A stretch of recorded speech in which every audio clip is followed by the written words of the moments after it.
हरे कृष्णा। ओम पूर्णमदः पूर्णमिदं पूर्णात् पूर्णमुदच्यते पूर्णस्य पूर्णमादाय पूर्णमेवावशिष्यते। वासुदेवसुतं देवं कंसचाणूरमर्दनं देवकी परमानंदम कृष्णं वंदे जगतगुरुम। एकादशी व्रत का विधि विधान। दशमी की रात्रि को पूर्ण ब्रह्मचर्य का पालन करें तथा भोग विलास से भी दूर रहें। प्रातः एकादशी को लकड़ी का दातुन या पेस्ट का उपयोग न करें।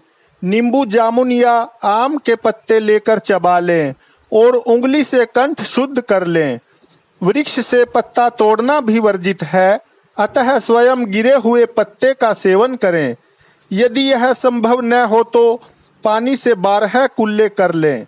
फिर स्नान आदि कर मंदिर में जाकर गीता पाठ करें या पुरोहित आदि से श्रवण करें। प्रभु के सामने इस प्रकार प्रण करना चाहिए कि आज मैं चोर, पाखंडी और दुराचारी मनुष्य से बात नहीं करूँगा और न ही किसी का दिल दुखाऊंगा। गौ, ब्राह्मण आदि को फलाहार व अन्नादि देकर प्रसन्न करूँगा। रात्रि को जागरण कर कीर्तन करूँगा। ओम नमो भगवते वासुदेवाय इस 12 अक्षर मंत्र अथवा गुरु मंत्र का जाप करूँगा। श्री राम, श्री कृष्ण, श्री नारायण इत्यादि विष्णु सहस्त्र नाम को कंठ का भूषण बनाऊंगा। ऐसी प्रतिज्ञा करके श्री विष्णु भगवान का स्मरण कर प्रार्थना करे कि हे त्रिलोकपति, मेरी लाज आपके हाथ है, अतः मुझे इस प्रण को पूरा करने की शक्ति प्रदान करें। मौन जप, शास्त्र पठन, कीर्तन, रात्रि जागरण एकादशी व्रत में विशेष लाभ पहुंचाते हैं। एकादशी के दिन अशुद्ध द्रव्य से बने पेय न पिएं। कोल्ड ड्रिंक्स, एसिड आदि डाले हुए फलों के डिब्बाबंद रस को न पिएं। 2 बार भोजन न करें। आइसक्रीम व तली हुई चीज़ें न खाएं। फल अथवा घर में निकाला हुआ फल का रस अथवा थोड़े दूध या जल पर रहना विशेष लाभदायक है। व्रत के दशमी, एकादशी और द्वादशी इन तीनों दिनों में कांसे के बर्तन, मांस, प्याज, लहसुन, मसूर, उड़द, चने, कोदो, शाक, शहद, तेल और अधिक जल का सेवन इनका सेवन न करें। व्रत के पहले दिन दशमी को और दूसरे दिन द्वादशी को हविष्यान यानी कि जौ, गेहूँ, मूंग, सेंधा नमक, काली मिर्च, शक्कर और गोधृत आदि का 1 बार भोजन करें। फलाहारी को गोभी, गाजर, शलजम, पालक, कुल्फा का साग इत्यादि सेवन नहीं करना चाहिए। आम, अंगूर, केला, बादाम, पिस्ता इत्यादि अमृत फलों का सेवन करना चाहिए। जुआ, निद्रा, पान, पराई निंदा, चुगली, चोरी, हिंसा, मैथुन, क्रोध तथा झूठ, कपट आदि अन्य कुकर्मों से नितांत दूर रहना चाहिए। बैल की पीठ पर सवारी न करें। भूलवश किसी निंदक से बात हो जाए तो इस दोष को दूर करने के लिए भगवान सूर्य के दर्शन तथा धूप दीप से श्री हरि की पूजा कर क्षमा मांग लेनी चाहिए।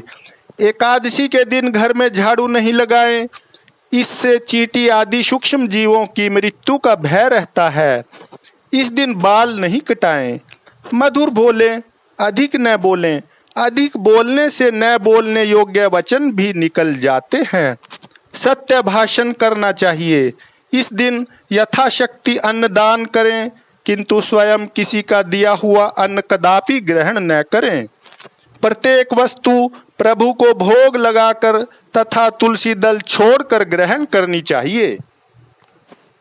एकादशी के दिन किसी संबंधी की मृत्यु हो जाए तो उस दिन व्रत रखकर उसका फल संकल्प करके मृतक को देना चाहिए और श्री गंगा जी में अस्थि प्रवाहित करने पर भी एकादशी व्रत रखकर व्रत फल प्राणी के निमित्त दे देना चाहिए।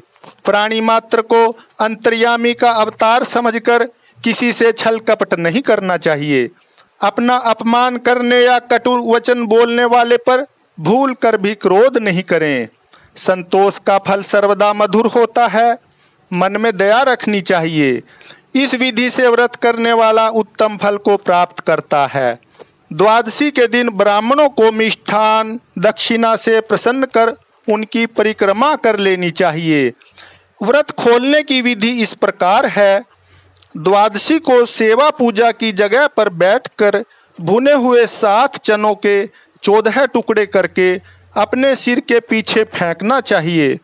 मेरे 7 जन्मों के शारीरिक, वाचिक और मानसिक पाप नष्ट हुए, यह भावना करके 7 अंजलि जल पीना और चने के 7 दाने खाकर व्रत खोलना चाहिए।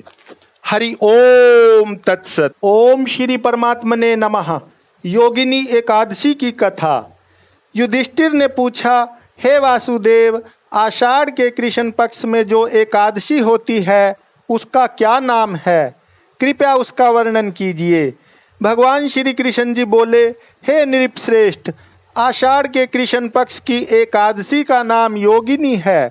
यह बड़े बड़े पातकों का नाश करने वाली है। संसार सागर में डूबे हुए प्राणियों के लिए यह सनातन नौका के समान है। अलकापुरी के राजा धीराज कुबेर सदा भगवान शिव की भक्ति में तत्पर रहने वाले हैं। उनका हेममाली नामक एक यक्ष सेवक था जो पूजा के लिए फूल लाया करता था। हेममाली की पत्नी का नाम विशालाक्षी था। वह यक्ष कामपाश में आबद्ध होकर सदा अपनी पत्नी में आसक्त रहता था। एक दिन हेममाली मानसरोवर से फूल लाकर अपने घर में ही ठहर गया और पत्नी के प्रेम पाश में खोया रह गया। अतः कुबेर के भवन में न जा सका। इधर कुबेर मंदिर में बैठकर शिव का पूजन कर रहे थे। उन्होंने दोपहर तक फूल आने की प्रतीक्षा की। जब पूजा का समय व्यतीत हो गया तो यक्षराज ने कुपित होकर सेवकों से कहा, यक्षों, दुरात्मा हेममाली क्यों नहीं आ रहा है? यक्षों ने कहा, राजन, वह तो पत्नी की कामना में आसक्त हो घर में ही रमण कर रहा है। यह सुनकर कुबेर क्रोध से भर गए और तुरंत ही हेममाली को बुलवाया। वह आकर कुबेर के सामने खड़ा हो गया। उसे देखकर कुबेर बोले, ओ पापी, अरे दुष्ट, ओ दुराचारी, तूने भगवान की अवहेलना की है। अतः कोढ़ से युक्त और अपनी उस प्रियतमा से युक्त होकर इस स्थान से भ्रष्ट होकर अन्यत्र चला जा। कुबेर के ऐसा कहने पर वह उस स्थान से नीचे गिर गया। कोढ़ से सारा शरीर पीड़ित था, परंतु शिव पूजा के प्रभाव से उसकी स्मरण शक्ति लुप्त नहीं हुई। तदंतर वह पर्वतों में श्रेष्ठ मेरुगिरी के शिखर पर गया। वहां पर मुनिवर मार्कंडेय जी का उसे दर्शन हुआ। पाप कर्मा यक्ष ने मुनि के चरणों में प्रणाम किया। मुनिवर मार्कंडेय उसे भय से कांपते देख कहा, तुझे कोढ़ के रोग ने कैसे दबा लिया?